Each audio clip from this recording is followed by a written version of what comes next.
In this video, we will discuss about pagination of results in Elasticsearch. The first thing we want to understand here is what is pagination. So here I have the Google search results for Elasticsearch.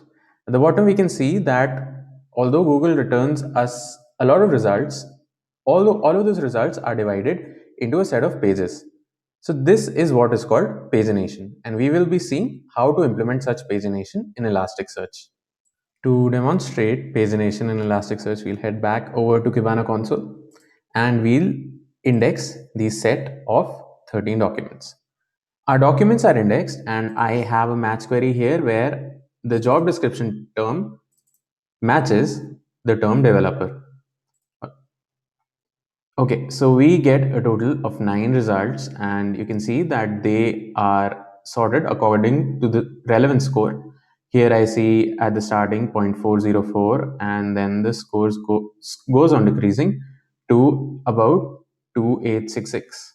Now suppose out of these set of 9 results, I want only 4 results at a time. So how do I go about doing that? Firstly, I specify a parameter here which is from, and I say that I want results from the index 0. Like everything in computer science, the index or the positioning of the results in Elasticsearch starts from 0. So this is the 0th result, and I am telling Elasticsearch that I want the results from the 0th result. Next, I specify the size parameter, and I say that the size of the result set should be 4. And here we see that the total hits are 9, but the number of documents that we retrieve are 4 documents. Here we can see the first document with a score of 0.404 as we saw in the last example, and score goes on decreasing subsequently. Now to retrieve the next set of 4 documents, I will tell Elasticsearch that okay, I am already done with document number 0, 1, 2 and 3. Now you start sending me documents from position number 4 and size, yes, it will remain 4. And yes, indeed, here I see these documents with the lesser score are coming up. For the last batch of documents, as we had a total of 9, I would say that give me documents from a position of 8 and the size should be 4. And yes, indeed, we get the last set of documents. And that is as simple as it gets. This is pagination in Elasticsearch. Now there is something very important that we must take note of here, and that is using the form and size parameters, Elasticsearch by default will allow us only to paginate through the first 10,000 results. Let me try to explain what is the rationale behind this. Suppose we have a fairly large index in which we have say 1 million records, and we are paginating it at a size of 2000. The request will look something like this, in which the form parameter will vary, start from 0, and it will add 2000 to itself at every request. Here we have to note the fact that heap usage and time for a search query is directly proportional to form plus size, and this parameter increases insanely in case of deep pagination, that is when we want a page number, say page number 50 in this case, or a very high page number in general. Why does this happen? It is just because for doing this sort of pagination, say from result number 10,000, Elasticsearch still has to get all the records in the memory, and then it gives you a slice of that record from 10,000 to 12,000. And that is why the memory and time usage increases with the from parameter. Now, in case of a toy example, you might say, hey, what's the big deal? But imagine the same scenario in a real life situation on a real-time Elasticsearch cluster. Millions of requests might be hitting your server at every second, and that will lead to extremely poor performance of your search. But all is not lost here. There are some methods that Elasticsearch gives us to rectify this. Let us look at one of them next. Let me quickly head back to the Elasticsearch documentation, which is our best friend these days. Here we can see the example of the form and size query that we just practiced. And yes, we can see by default, you cannot paste through more than 10,000 documents. However, the limit can be set using this property. As an alternate of deep paging, we recommend using scroll or scroll after parameter. Let's see what scroll does. So the scroll API, it says, can be used to retrieve large number of results from a single request in much the same way as we would use a cursor in a traditional database. For those of you who are not aware of what a cursor is in a traditional database, when we are scanning a large set of rows in a database, we use something which is called a cursor. When we are scanning the rows one by one, the cursor always points to the current row that we are scanning.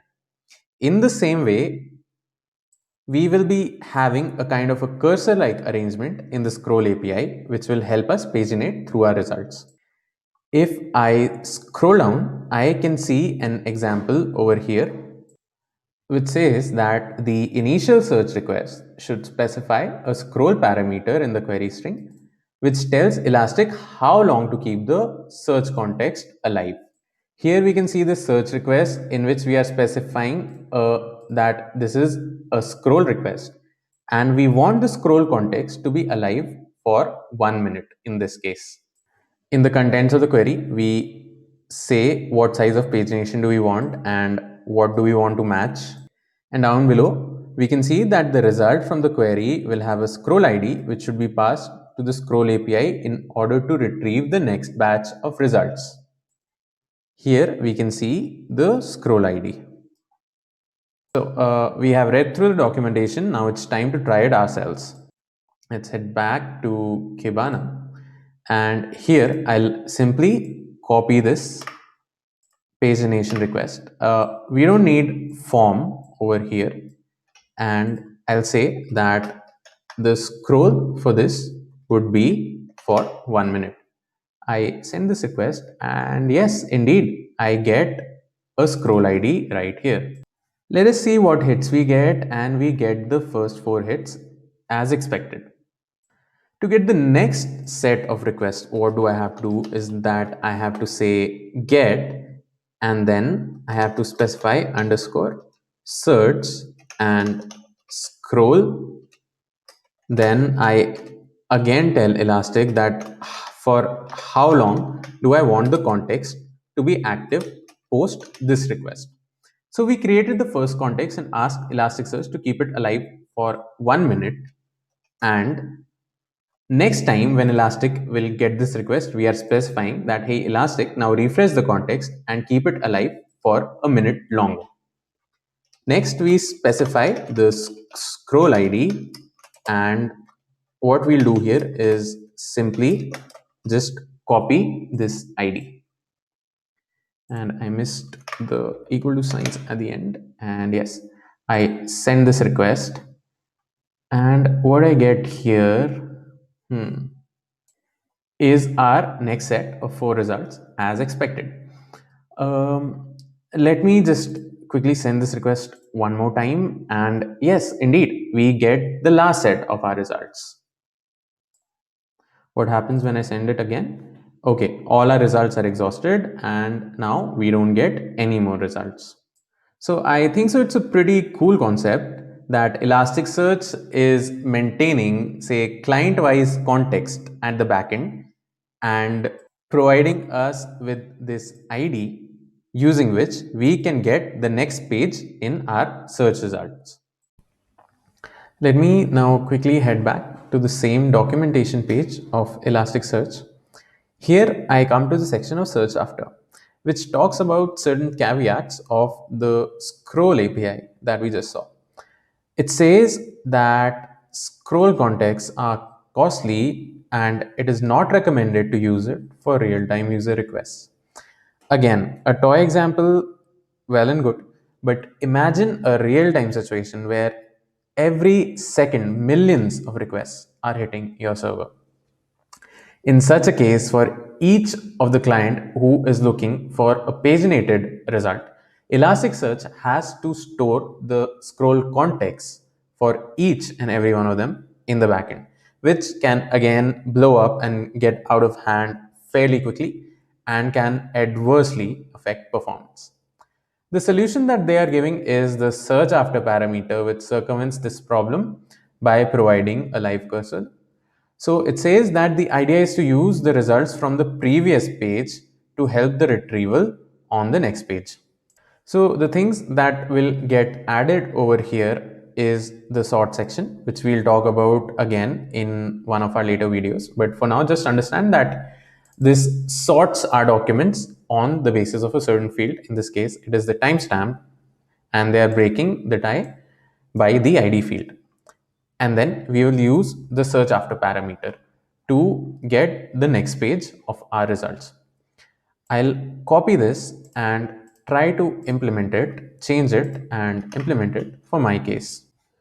So what I did, I modified this example to suit my use case.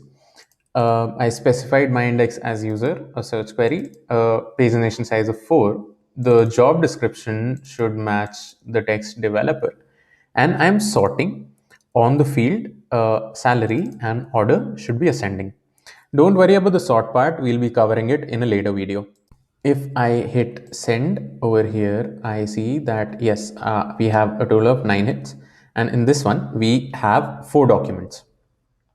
Now we see a sort value in each of our results. So what the idea of search after is that in the search after uh, part of this JSON, we will specify the value that we want to search after. In this case, it will be 7,000. So I'm telling Elasticsearch that you do the same thing that you did in this case, but you search only after where the value for the sort parameter is 7,000. That means we will get only those documents where the value of salary will be greater than 7,000. I send this request, and yes, indeed, that is the way that I retrieved my result. Now the last value for sort is 9,000, which I again specify here, and I send it and I get my final parameter, final documents. I again give a sort value by picking it up from here, and I don't get any results. And this kind of seems to work exactly like the way that the scroll did. I'll again head back to the documentation and see what more things they have got to say about search after. So here we can see that in the example that we just copied and modified, they are searching or sorting, sorry, on the basis of timestamp as well as a tiebreaker field. Here they give us an important note which says that a field with one unique value per document should be used as a tiebreaker sort specification. Otherwise, the sort order for documents that have the same sort value would be undefined and could lead to missing or duplicate documents. As we could see in our example, that our salary field was totally unique in case of all of the documents. But what would happen if this field was not unique and we were sorting only on the basis of this field? Well, in our next iteration, we would say that we want to search after a certain value of this field, and owing to that, we will miss a certain part of our result set.